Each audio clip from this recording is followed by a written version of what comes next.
प्रिय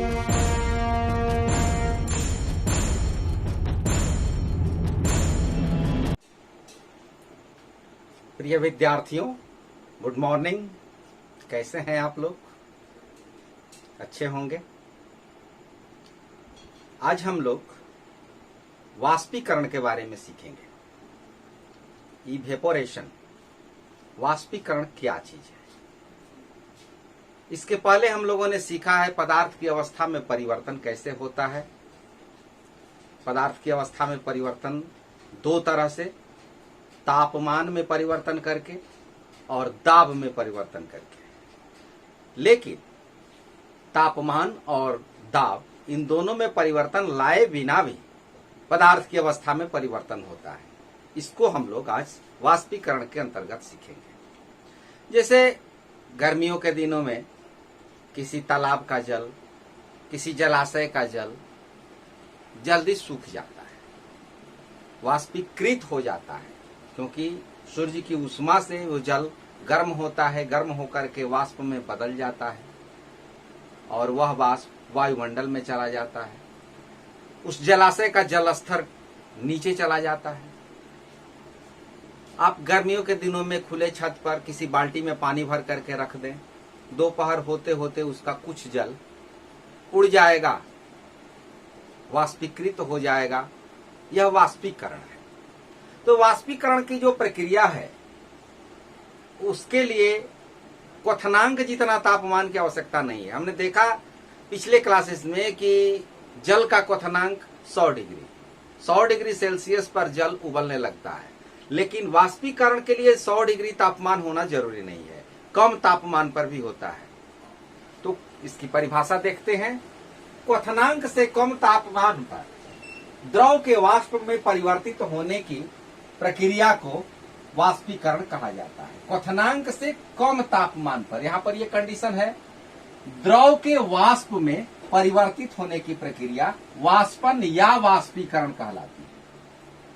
यह वाष्पीकरण हमेशा द्रव की ऊपरी सतह पर होता है। जैसे किसी जलाशय का जो जल है वो नीचे से नहीं सूखता, ऊपरी सतह से वो सूखता, वह ऊपरी सतह पर ही वाष्पीकरण की क्रिया होती है। और ये महत्वपूर्ण लाइन आप याद रखिएगा। यह एक नंबर का प्रश्न अवश्य पूछता है कि वाष्पीकरण से हमें क्या प्राप्त होता है। तो शीतलता, वाष्पीकरण के कारण शीतलता आती है। तो इस लाइन को आप अवश्य याद रखिएगा। वाष्पीकरण के कारण ही गीले कपड़े सूख जाते हैं। यदि फर्श पर, जमीन पर जल गिर जाए और कुछ देर के बाद वो सूख जाता है, वो वाष्पीकरण का ही देन है। कम तापमान पर मंद गति भी, और अगर हवा हो तो ये वाष्पीकरण होने लगता है।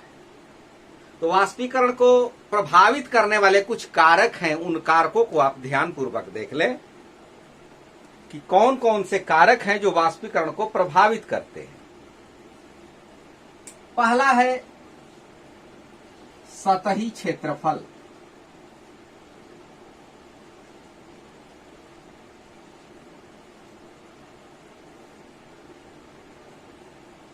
चाय पीते हैं, कप में चाय ले लिया, चाय गर्म है, पीने में थोड़ी कठिनाई होती है, तो उस कप की चाय को प्लेट में उड़ेल दिया जाता है। और प्लेट में जब वो आता है चाय, तो थोड़ी ही देर में उसकी गर्मी कम हो जाती है, वहां पर वाष्पीकरण होता है। तो क्यों वो ठंडा हो जाता है? कप की चाय को प्लेट में डाल देने के बाद वो ठंडा क्यों हो जाता है?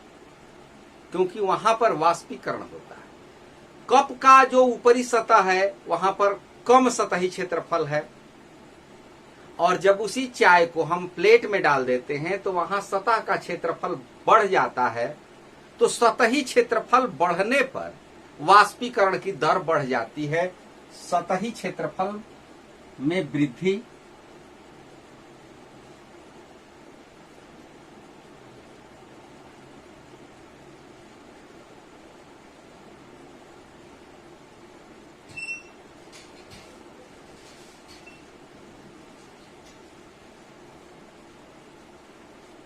यदि कप में भी हम चाय रखे रहें तो कुछ देर के बाद ठंडा होगा, लेकिन उस चाय को यदि हम प्लेट में डाल देते हैं वो तो जल्दी ठंडा हो जाता है। तो यहां पर सतही क्षेत्रफल बढ़ जाता है। फर्श पर यदि पानी गिर जाता है, क्या करते हैं? पोछा लगा देते हैं, उसको फैला देते हैं, और फैलाने से उस पानी का सतही क्षेत्रफल, सरफेस एरिया उसका बढ़ जाता है, जिसके कारण वाष्पीकरण की दर बढ़ जाती है और वो पानी जल्दी सूख जाता है। तो ये पॉइंट आपको याद रखना होगा कि सतही क्षेत्रफल में वृद्धि होने से वाष्पीकरण की दर बढ़ जाती है। याद करने के लिए केवल सतही क्षेत्रफल याद रखिए, बस इतने से ही आपको काम चल जाएगा कि सतही क्षेत्रफल यदि बढ़ जाए, सतह का, ऊपरी सतह का सरफेस यदि बढ़ जाए तो वाष्पीकरण की दर बढ़ जाती है। दूसरा कारण है टेम्परेचर, तापमान। तापमान में यदि वृद्धि हो जाए तो वाष्पीकरण की दर बढ़ जाती है। गर्मी के दिनों में टेम्परेचर जब हाई होता है तो गीले कपड़े बहुत जल्दी सूख जाते हैं। जाड़े के दिनों में टेम्परेचर कम रहता है, कपड़ा सूखने में समय लगता है। बरसात के दिनों में भी नमी रहती है, इसका भी जिक्र आगे आएगा। तो तापमान बढ़ने से वाष्पीकरण की दर बढ़ जाती है।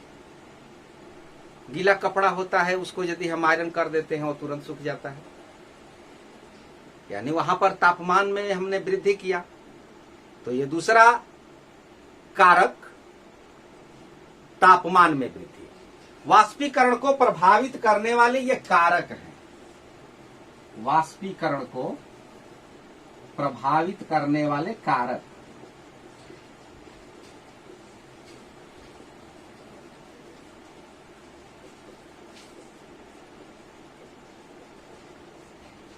ये प्रश्न परीक्षा में पूछता है कि वाष्पीकरण को प्रभावित करने वाले कारकों का उल्लेख करें। तो इसमें आप पॉइंट याद रखिए और पॉइंट के बाद एक दो लाइन अपने मन से जोड़ दीजिए। अपनी भाषा में ही उत्तर को लिखना अच्छा रहता है क्योंकि उस पर मार्किंग ज्यादा होता है। तो पहला सतही क्षेत्रफल, दूसरा तापमान, और तीसरा पॉइंट आर्द्रता।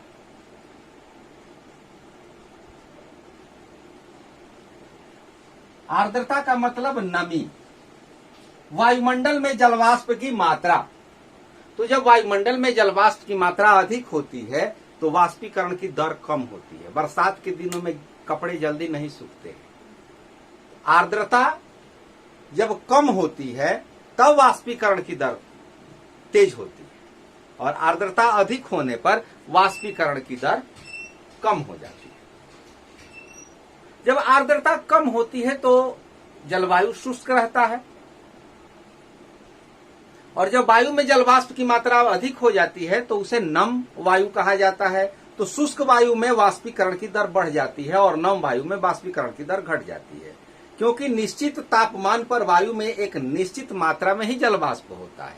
तो यहां पर ये तीसरा पॉइंट आप याद रखिएगा कि आर्द्रता में कमी जब होगी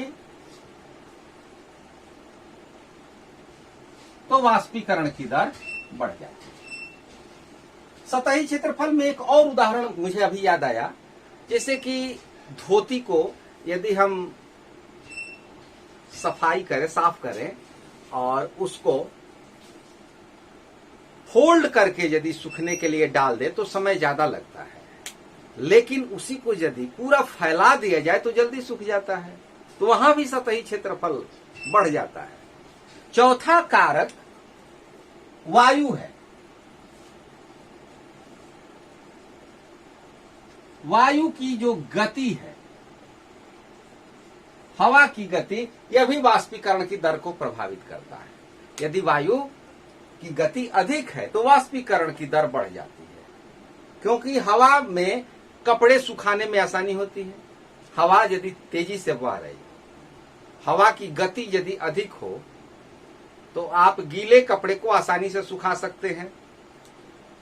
फर्श गीला होता है, पंखा चला देते हैं ताकि पानी वहां पर जल्दी सूख जाए। क्यों? क्योंकि वायु की गति बढ़ जाती है। तो वायु की गति में वृद्धि भी वाष्पीकरण की दर को प्रभावित करती है। तो आपका यह बहुत ही महत्वपूर्ण प्रश्न है कि वाष्पीकरण किसे कहते हैं और वाष्पीकरण को प्रभावित करने वाले कारक का उल्लेख करें। 5 नंबर का ये प्रश्न यदि परीक्षा में पूछे तो 1 नंबर वाष्पीकरण की परिभाषा और 4 नंबर आपको इन चारों पॉइंट के डीलिंग पर मिल जाएंगे, आसानी से मिल जाएंगे।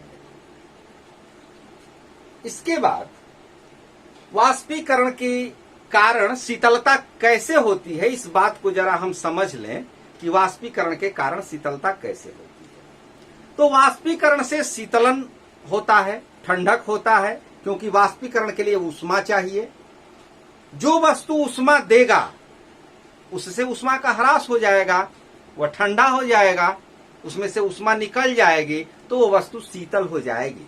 जब किसी द्रव का वाष्पीकरण होता है तो वाष्पन की गुप्त ऊष्मा की जरूरत पड़ती है और वह गुप्त ऊष्मा उस वस्तु से लेता है जिससे वह स्पर्श करता है। तो जब वस्तु अपनी ऊष्मा खोता है तो ऊष्मा खोने का मतलब कि टेम्परेचर में कमी यानी ठंडा का अनुभव, तो ठंडा हो जाता है। आप अपनी हथेली पर स्पिरिट रखिए, पेट्रोल रखिए या एसीटोन रखिए, ईथर रखिए, तो वह तेजी से वाष्पित हो जाता है और आपको ठंडे का अनुभव होगा। वाष्पन के लिए आवश्यक गुप्त ऊष्मा स्पिरिट या एसीटोन या हमारे शरीर से लेता है, हमारे हाथ से प्राप्त करता है। तो हमारा हाथ ऊष्मा त्याग करता है, ऊष्मा को खोता है, जिसके कारण हमें ठंडेपन का अनुभव होता है। गर्मी के दिनों में हम छत पर पानी डालते हैं, दरवाजे पर, बाहर में, कहीं भी फर्श पर पानी का छिड़काव करते हैं खुले स्थानों में। वो पानी से आसपास की जो वायु होती है वह वाष्पन के लिए गुप्त ऊष्मा उस स्थान से लेती है, तो वह स्थान अपनी गुप्त ऊष्मा का त्याग करता है, अपनी ऊष्मा का त्याग करता है और वह पानी वाष्पीकृत हो जाता है। इसलिए उस जगह पर ठंडा का अनुभव होता है। छत पर या किसी भी फर्श पर यदि पानी का छिड़काव करते हैं तो कुछ देर के बाद ठंडा का अनुभव होता है, अर्थात वह स्थान अपनी ऊष्मा का त्याग करता है। किस लिए? उस पानी को वाष्पीकृत करने के लिए। मिट्टी के बर्तन में गर्मियों के दिनों में सुराही में, मटके में पानी ठंडा होता है। क्यों? क्योंकि उसमें छोटे छोटे सूक्ष्म छिद्र होते हैं। सुराही में या मिट्टी के घड़े में सूक्ष्म छिद्र होते हैं। इन छिद्रों से पानी रिसता है, बाहर निकलता है और वह पानी वाष्पीकृत होता है। वाष्पीकृत होने के लिए ऊष्मा चाहिए और वह ऊष्मा कहां से लेता है? उस मिट्टी के घड़े से लेता है, उस सुराही से लेता है, उस बर्तन से लेता है। उसकी सतह पर वाष्पीकरण की क्रिया होती है। तो बर्तन जो है और बर्तन का पानी अपनी ऊष्मा का त्याग करता है। मिट्टी के बर्तन के पानी से उसे ऊष्मा प्राप्त होती है, तो वह पानी अपनी ऊष्मा को खोता है, इसलिए वो पानी ठंडा हो जाता है। गर्मियों के दिनों में सुराही का पानी बड़ा ही शीतल लगता है। गर्मी के मौसम में पसीना आने से शरीर को ठंडक मिलता है। पसीना जब हो जाए तो कुछ देर के बाद हमें ठंडा का अनुभव होता है, क्योंकि उस पसीने को वाष्पीकृत होने के लिए हमारा शरीर, उसको सुखाने के लिए हमारा शरीर ऊष्मा का त्याग करता है। ऊष्मा का त्याग करने से शरीर का तापमान कम हो जाता है, इसलिए ठंडा का अनुभव होता है। कप की अपेक्षा प्लेट में दूध या चाय जल्दी ठंडा होता है, यह भी प्रश्न जो कि आपको हमने बताया यहाँ पर सतही क्षेत्रफल के समय, यह भी प्रश्न परीक्षा में पूछा जाता है। हाँ, गर्मी के दिन में कूलर का पानी, कूलर से हमें ठंडा का अनुभव होता है। तो गर्मी के दिन में कूलर का जो पानी होता है वहां भी वाष्पीकरण होता है और उसके लिए, उसको ठंडा करने के लिए कूलर का जो पानी है अपनी ऊष्मा का त्याग करता है, इसलिए कूलर गर्म शुष्क दिन में अधिक ठंडा रहता है। तो ये सब कुछ प्रश्न हैं जो कि आपको कारण सहित पूछ सकता है परीक्षा में 2 नंबर का। क्या कारण है? गर्मी के दिनों में यदि आप किसी वृक्ष के नीचे चले जाते हैं, किसी पेड़ के नीचे चले जाते हैं तो ठंडा का अनुभव होता है। वहां भी वाष्पीकरण होता है, वहां पर भी वाष्पीकरण के कारण ही हमें शीतलता का अनुभव होता है, क्योंकि पत्तियों द्वारा वाष्पोत्सर्जन की क्रिया होती है। पत्तियां ऊष्मा का त्याग करती हैं, जिससे आसपास का जो टेम्परेचर है वो डाउन हो जाता है, घट जाता है। आपने देखा होगा कुत्ते को जीभ निकाल करके हाँफते हुए, तो गर्मी के दिनों में अक्सर कुत्ते अपनी जीभ निकाल करके हाँफने लगते हैं। वो जीभ के माध्यम से ऊष्मा का त्याग करते हैं,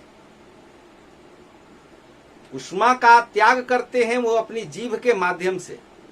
तो कुत्ते का जीभ ऊष्मा को खोता है, त्याग करता है, तो उसे शीतलता का अनुभव होता है। भींगे हुए कपड़ों में भी हमें शीतलता का अनुभव होता है, क्योंकि भींगे कपड़े को वाष्पीकरण होने के लिए आवश्यक ऊष्मा हमारे शरीर से प्राप्त होती है। क्या होता है, जब गर्मियों के दिनों में ज्यादा परेशान होते हैं तो तौलिया या गमछा भी भींगो करके अपने शरीर को पोंछते हैं, शरीर पर रख लेते हैं, सिर पर रख लेते हैं, चेहरे पर रख लेते हैं, जहां जिससे हमें ठंडा महसूस होता है। तो वहां वाष्पीकरण करने के लिए हमारा शरीर ऊष्मा का त्याग करता है, इसलिए हमें ठंडापन का अनुभव होता है। गर्मियों के दिनों में सूती कपड़े क्यों पहनने चाहिए, यह भी प्रश्न परीक्षा में पूछता है। तो गर्मी के दिनों में शारीरिक परिश्रम के कारण पसीना अधिक निकलता है। सूती कपड़ा जल को अधिक अवशोषित करता है और सूती कपड़ा द्वारा अवशोषित पसीना उसका वाष्पीकरण होता है, जिसके कारण हमारा शरीर ठंडा का अनुभव करता है। उस पसीने के वाष्पीकरण के लिए आवश्यक गुप्त ऊष्मा हमारे शरीर से प्राप्त होती है, अर्थात हमारा शरीर उस गुप्त ऊष्मा का त्याग करता है, जिससे हमारे शरीर का तापमान कम हो जाता है और शीतलता होती है। पसीने के कारण वाष्पीकरण से हमारे शरीर को शीतलता प्राप्त होती है और हमें ठंडा का अनुभव होता है।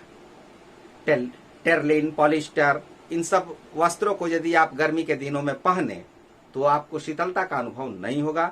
इसलिए गर्मी के दिनों में सफेद कपड़ा पहनना चाहिए, हल्के रंग वाले कपड़े पहनने चाहिए, सूती वस्त्र का उपयोग करना चाहिए। एक दो प्रश्न और हैं, उसको भी देख लेते हैं। बर्फीले जल से भरे गिलास की बाहरी सतह पर जल की बूंदें क्यों नजर आती है? आप किसी गिलास में बर्फ रख दें, कुछ देर के बाद आप देखेंगे कि गिलास के बाहरी सतह पर छोटे छोटे सूक्ष्म जल की बूंदें दिखाई देती हैं। ऐसा जो लगता है कि ऐसा अनुभव होता है कि गिलास के अंदर छिद्र हैं, जिसके माध्यम से वो बर्फ पिघल करके बाहर चला गया हो, लेकिन वास्तव में बात ऐसी नहीं होती है। कारण ये है कि यदि गिलास में हम बर्फ को रख देते हैं तो बर्फ अपने आसपास के वायुमंडल को ठंडा करता है, तापमान कम करता है, जिसके कारण आसपास का जो जलवाष्प है वो संघनित होता है, वो गैस से द्रव के रूप में परिणत हो जाता है और गिलास की बाहरी सतह पर बूंद के रूप में दिखाई पड़ता है। तो ये कारण है। इसके अलावे पदार्थ की अवस्थाओं की चर्चा की गई है, तो 3 अवस्थाएं आप जान चुके हैं। पदार्थ की 2 अवस्थाओं की चर्चा और है, एक बीईसी, एक है प्लाज्मा। पदार्थ की चौथी अवस्था प्लाज्मा है और 5वीं अवस्था बीईसी है।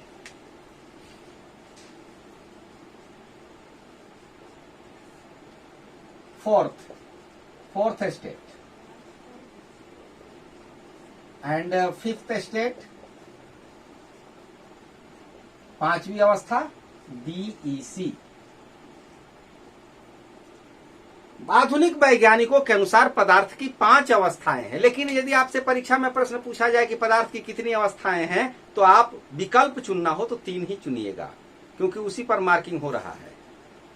तो ठोस द्रव गैस के अतिरिक्त पदार्थ की चौथी अवस्था को प्लाज्मा और 5वीं अवस्था को बीईसी। बीईसी का मतलब बोस आइंस्टाइन कंडेंसेंट, बोस आइंस्टाइन कंडेंसेंट। तो ठोस द्रव गैस के बारे में आप जान चुके हैं, प्लाज्मा के बारे में भी थोड़ा सुन लीजिए। प्लाज्मा यह पदार्थ की चौथी अवस्था है। यह मुक्त इलेक्ट्रॉनों और आयनों का मिश्रण है। प्राकृतिक रूप से प्लाज्मा सूर्य और तारों में पाया जाता है।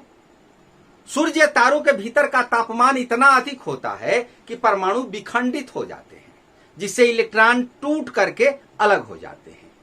परमाणु का शेष भाग अवशोषित आवेशित हो जाता है। परमाणु का जो शेष भाग होता है वो चार्ज हो जाता है। आवेशित का मतलब कि चार्ज हो जाता है और उसे आयन कहते हैं। इसलिए मुक्त इलेक्ट्रॉन और आयनों का मिश्रण होता है। इसका निर्माण हाई टेम्परेचर के कारण होता है, उच्च ताप के कारण होता है, इसलिए इसमें विशेष प्रकार की एक चमक होती है और इसी प्लाज्मा के कारण ही सूर्य और तारों में चमक पाई जाती है। पांचवी अवस्था बोस आइंस्टाइन कंडेंसेट के बारे में। यह पदार्थ की पांचवी अवस्था है। यह भारतीय वैज्ञानिक सत्येंद्र नाथ बोस ने पदार्थ की पांचवी अवस्था के लिए कुछ गणनाएं की थी। इन गणनाओं के आधार पर वैज्ञानिक अल्बर्ट आइंस्टाइन ने पदार्थ की पांचवी अवस्था को बोस आइंस्टाइन कंडेंसेट की भविष्यवाणी की। सामान्य वायु के घनत्व के 1,00,000वें भाग के बराबर घनत्व वाली गैस को अति निम्न तापमान पर ठंडा करने से पदार्थ की ये पांचवी अवस्था प्राप्त होती है। तो इस प्रकार चौथी और पांचवी अवस्था के बारे में ज्यादा नहीं आपको जानना है, बस केवल नाम याद रखना काफी है। इतना ही आपको तैयारी करना है। बाकी अब कुछ प्रश्न है, उन प्रश्नों को हम देखेंगे अगले क्लास में। Thank you, all the best.